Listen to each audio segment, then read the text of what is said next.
This episode of Profiles in Risk is sponsored by Zywave. Insurers, brokers, and agencies are facing escalating risk and rising complexity. Only Zywave delivers a performance multiplier, equipping you with the tools to get risk right, unlock efficiency, and scale at new speeds. Find out more at 𝗧𝗵𝗶𝘀.com. Hello and welcome to Profiles in Risk. This is your host, Tony Cañas. Today I have with me Jake Tamarkin, co-founder and president at Everyday Life Insurance. I practiced that a bit before we started, and I think the best pronunciation I got was now, so that's a win. You nailed it. I almost called you Jeff, though. So Jake, but not with State Farm.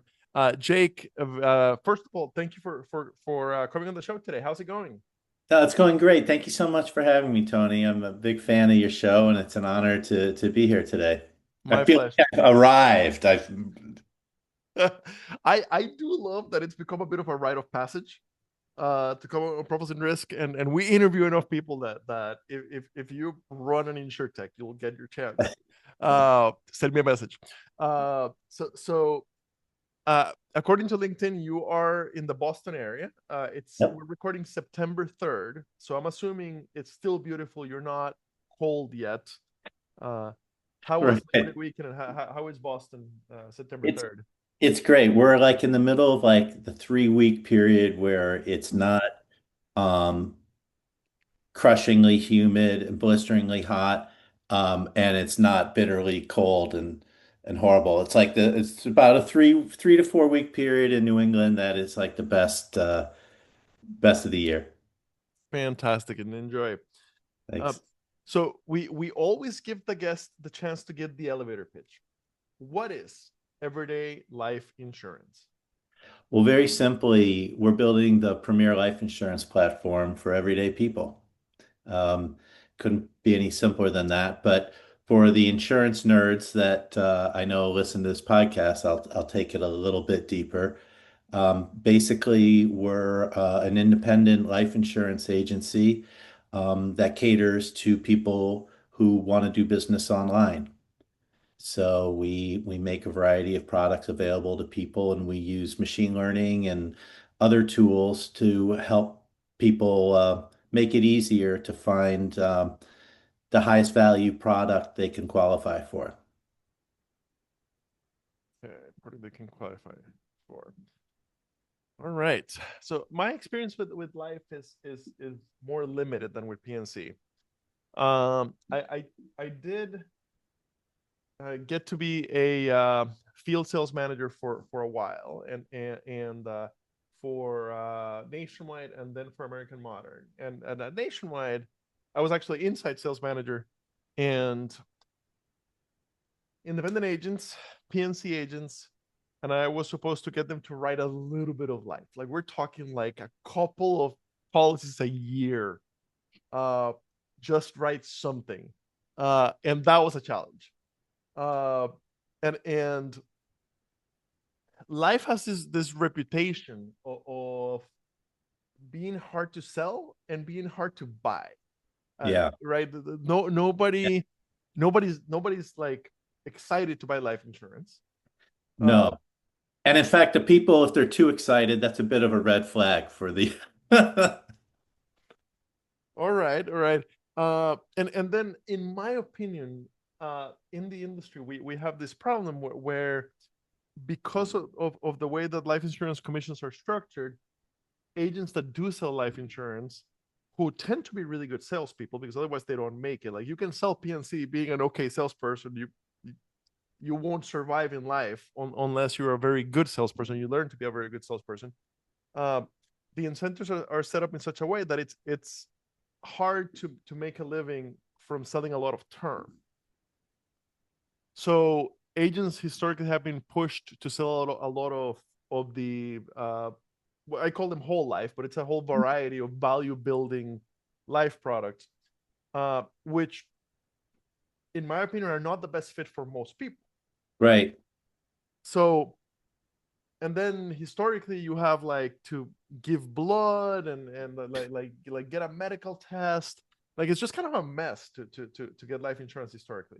I had to give So, up, for my own policy, I had to give up the naming rights to my firstborn. It's part of the process. so how is little MetLife Tamarkin?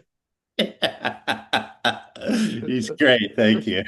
That is fantastic. All right. So how is everyday life different? Yeah.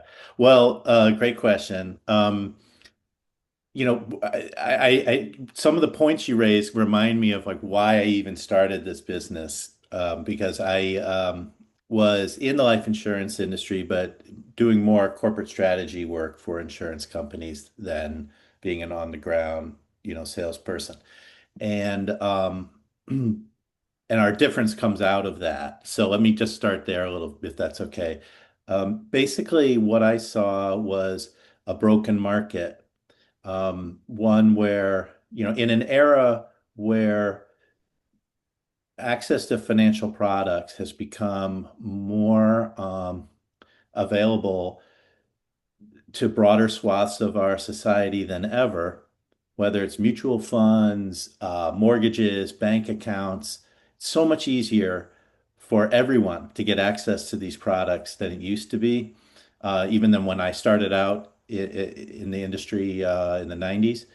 Um, at that same time, life insurance is heading in the opposite direction, where ownership of life insurance, particularly by people who aren't wealthy, has been decreasing for almost 60 years, just steadily decreasing for 60 years. And, I think there's a variety of reasons why that's happening, but just noting that phenomenon to me is stunning. Again, in an era where we've seen wide accessibility to a variety of financial products. So like, why is this heading in the wrong direction? And it's inexorable. It hasn't really, nothing's really changed there. Moreover, I mentioned if it's particularly bad for people who aren't wealthy, and what basically, 2/3 of the households in the U.S. make less than 100 grand. Um, for those 80 million or 90 million households, it is harder for them to get life insurance than it was for their parents to get life insurance or for their grandparents to get life insurance. And if I were to boil it all down, I believe it has to do with the cost to serve. My grandfather was a Ukrainian immigrant, selling MetLife door to door, and he would go door to door, and every week he'd pick up the premium, the dime or a quarter or whatever it was, and that was a model that worked really well, but. That kind of a model does not work there. Believe it or not, there actually are still some door-to-door companies around today, but there aren't many. That model does not work well in most markets. It's just people cost too much. You can't get an agent to go do that anymore. And you see it in a lot of industries that haven't been able to, they're still very dependent on a person at the center of it. Like education is another example. You see college costs like going through the roof. Part of it is because you have to pay people more, but we haven't been able to be more productive, get them to be like, significantly more productive. So the cost to serve for an agent is I've talked to a ton of agents about this, and basically what they'll say is like it costs me just as much to sell a small policy as it does a big policy in terms of the time and effort I have to put into it, but the big policy is going to make me 10 times more. And to your point before about the products, for most people, they need term life, but an agent's not going to make that much off of term life. And this is another thing that I think is kind of broken in the industry is there's no um, obligation for the insurance agent to put the customer's interests first. It's not like being a financial advisor where you have a fiduciary obligation. Life insurance agent, they can't lie, cheat, or steal, but that's about where the ethical obligations end. So in many cases, especially for if they're serving middle market customers, the only way they can make it profitable for the agent to spend time on that person is to sell them a low value product that has a lot of compensation for the agent that makes it worth their while, but not necessarily the best value for the customer. So into the breach we stepped, both to seeing this opportunity, reversing this market trend, that some people estimate at $50 billion a year or more in annual revenue that the industry is missing out on just by restoring the middle market. And by doing it in a way that provides that lowers the cost to serve and provides a higher standard of care, almost like a fiduciary would. And so we've been able to build our brand off of that. Um, and because we basically have a robot doing the work of an agent, um, it's much more cost effective for us to serve everyone. And we can afford, therefore, to sell people, to just focus on getting people their best possible value, the best thing for their needs, as opposed to optimizing for our compensation.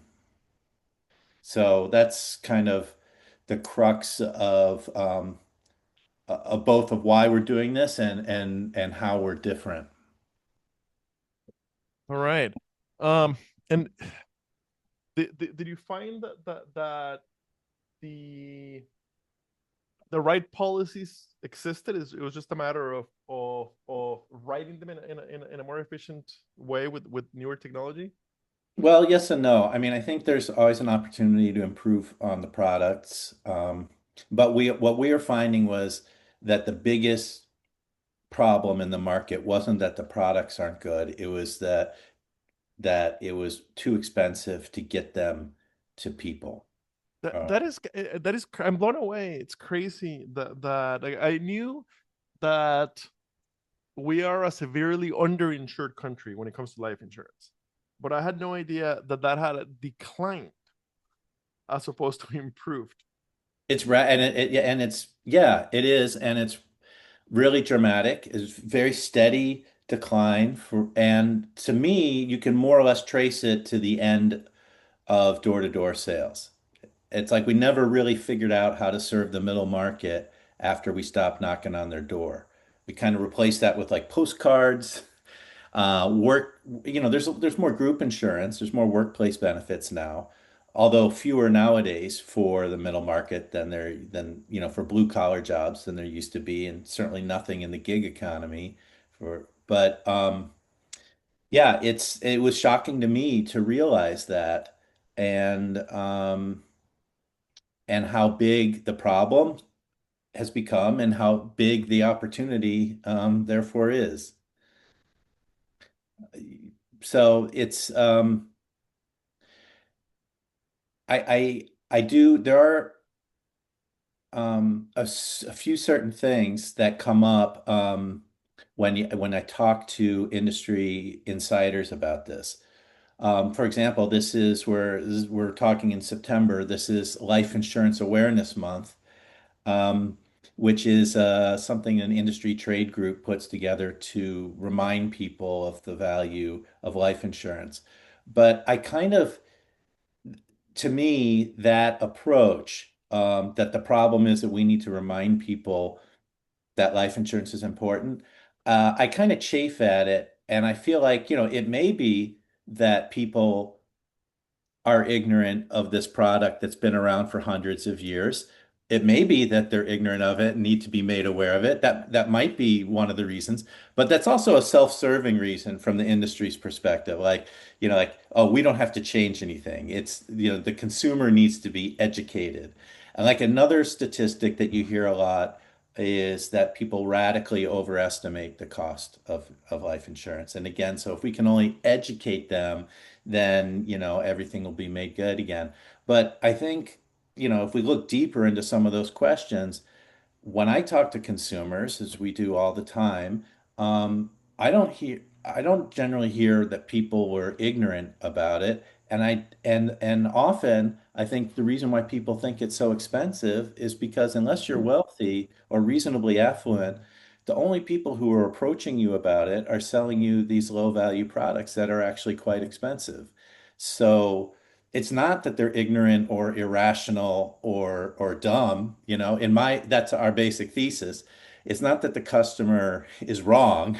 It's that maybe the industry needs to is I don't want to say wrong, but there's an opportunity to adjust our approach, um, which is not easy to do, but there's huge benefits to those who can do it. All right. So about 7 years ago, you go off and start building. Just love the cup. Thank you, Nick, for uh getting that to Jake. Uh, there's not a lot of those in existence. Wait, for people who are not who are audio only, I'm drinking out of an insurance nerd's coffee mug here. And we suck at swag, so there's not a lot of those. Um, great at branding, horrible at swag. Uh, all right, so 7 years ago, you Yeah. go off, you leave, been first with a very very large carrier, uh, then consulting and no, excuse me, very large carrier, then a bank, then Yep. consulting. Yep. Uh, you go off on your own and create everyday life. Yeah. What's been the response like? Well, I'd be lying if I didn't say that it's been hard.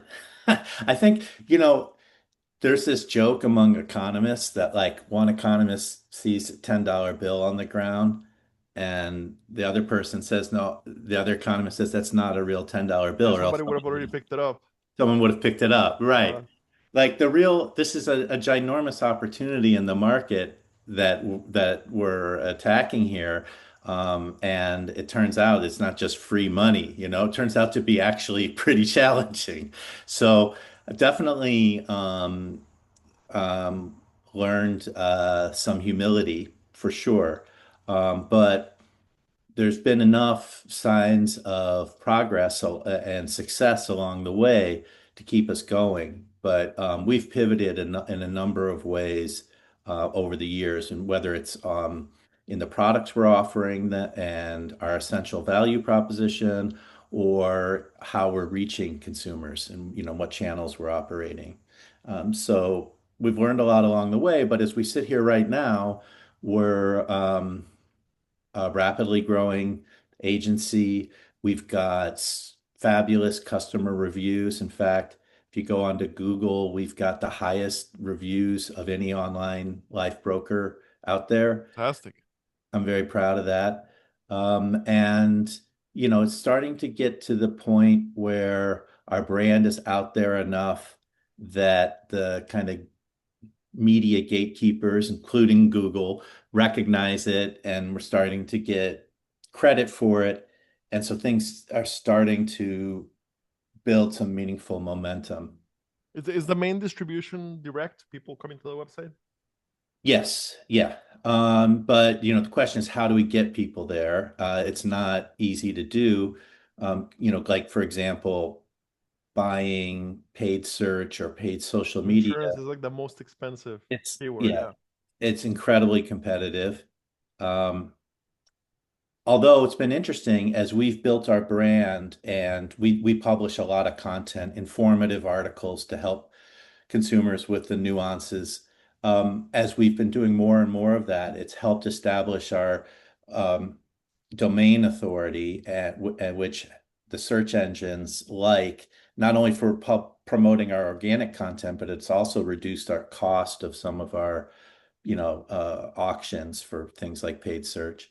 Um, Still, we do play in those areas, but we do a lot of content marketing, and we do a lot of probably our biggest channel has been and continues to be affiliate marketing, basically partnerships with other digital first personal finance brands, where they refer their customers to us, and then we, depending on the actions the customer takes on our side, will compensate them.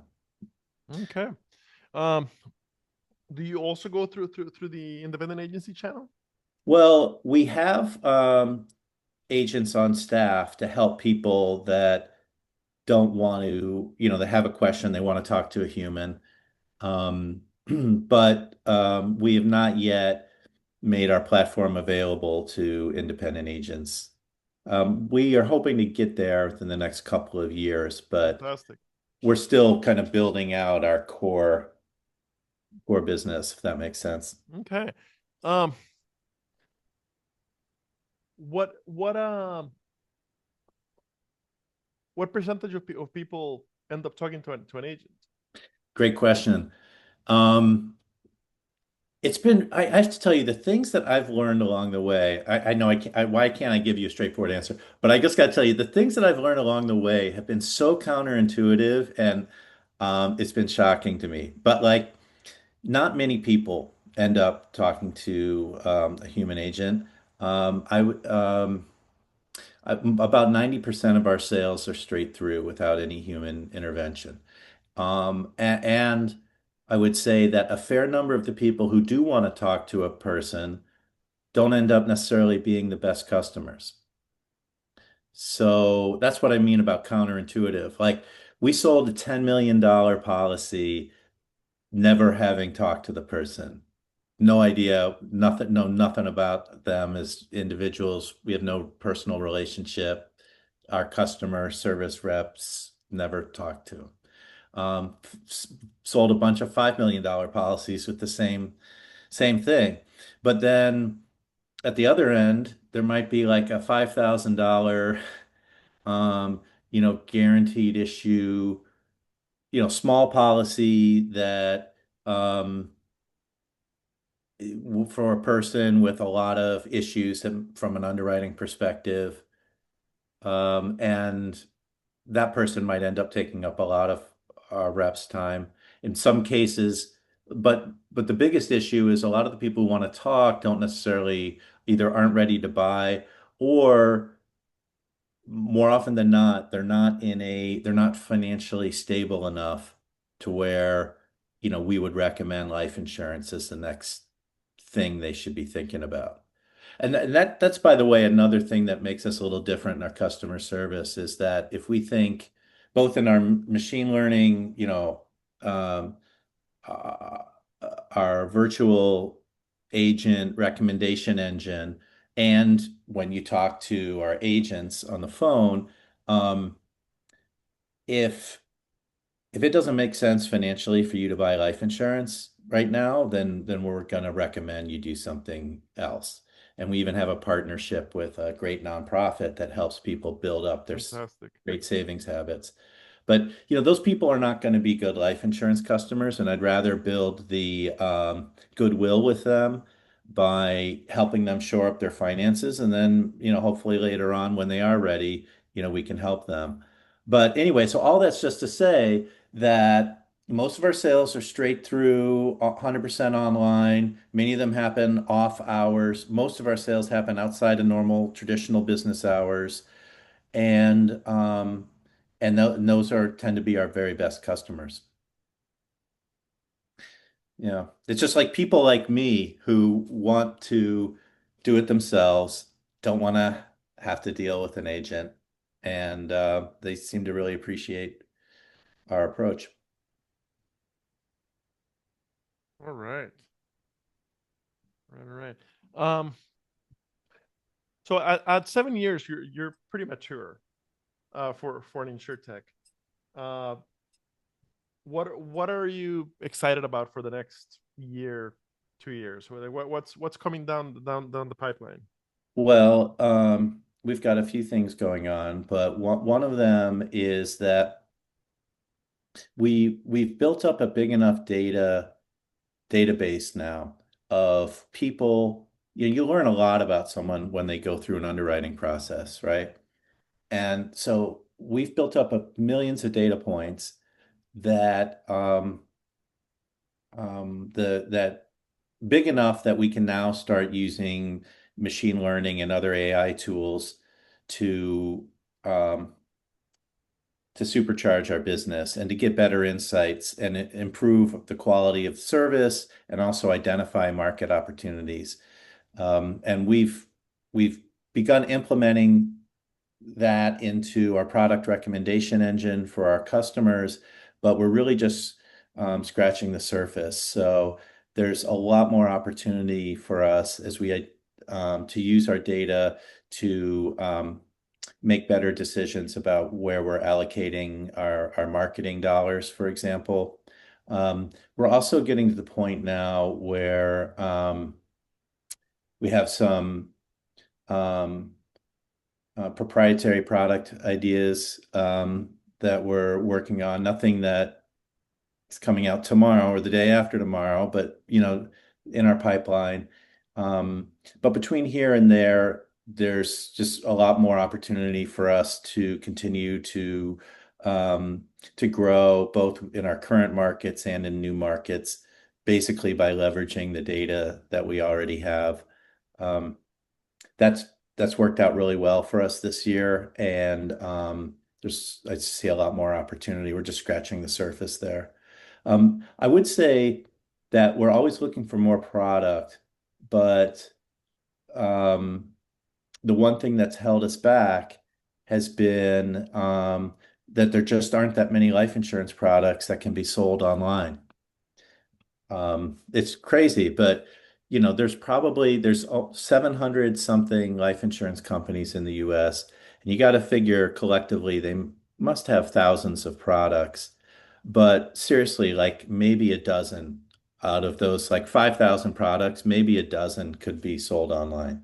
Are they just not API ready, or? Well, I think it's a few things. There was, in fairness to carriers, there was a big wave of VC-backed direct-to-consumer life insurance brands around the time we were starting, like a little earlier. We were a little after. We were more like the second wave, but like think about like 𝗵𝗵𝗀, 𝗏𝗏𝗀, just to name three off the top of my head, raised hundreds of millions of dollars, but ended up either going out of business or having to pivot. And so I think that kind of soured a lot of carriers who had been investing in building out those APIs. You saw a lot of industry analysts kind of falling back on some of the old tropes. Oh yeah, see, this proves that life insurance is sold, it's not bought. It really does need to be human agents. So let's stop investing in these APIs and let's start investing in helping agents be more productive. And so that's limited us in a frustrating way, candidly.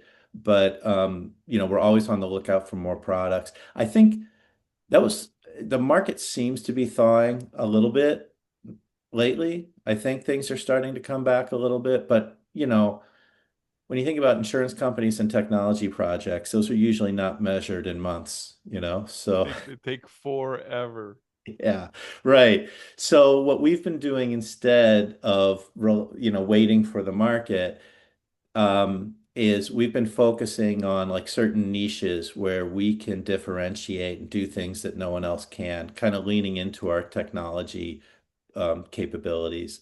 Like, for example, we've got a new mortgage protection offering where we can configure the policy to align to your mortgage. So you can save a lot of money by having the coverage kind of Decline over time. decrease. Yeah, exactly.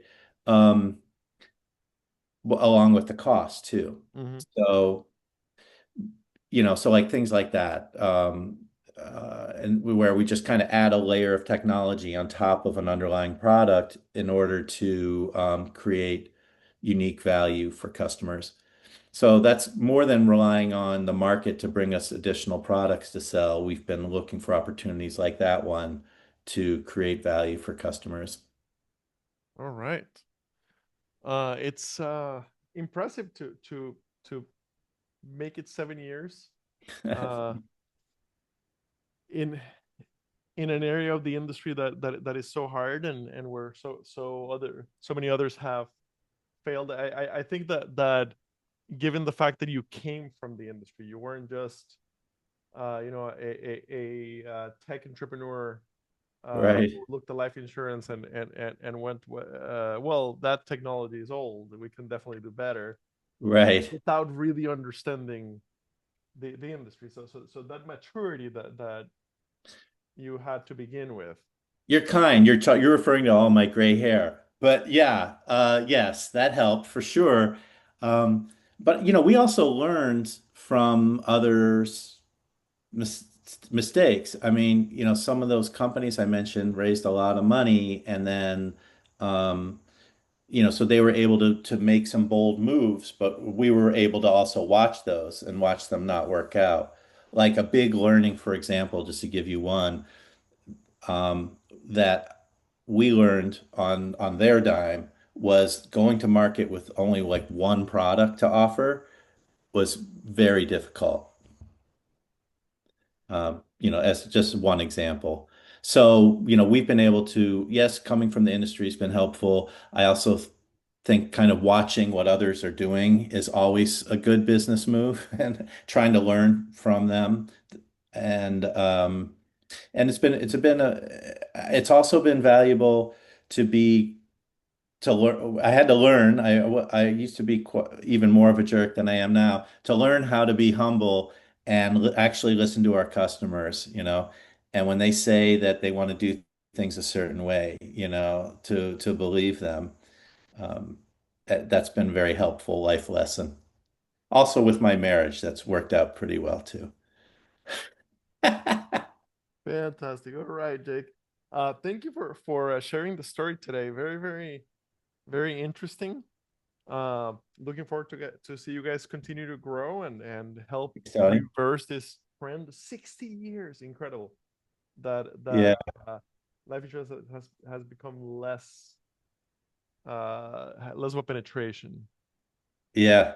Yeah, it's crazy. Well, I really appreciate the opportunity, Tony. You've built an amazing audience and of people that I think as you mentioned, it's a huge industry, it covers many different topics. No one person really understands all of it, but you found a way to bring us all together in the name of nerdery, and I appreciate that very much. Thank you.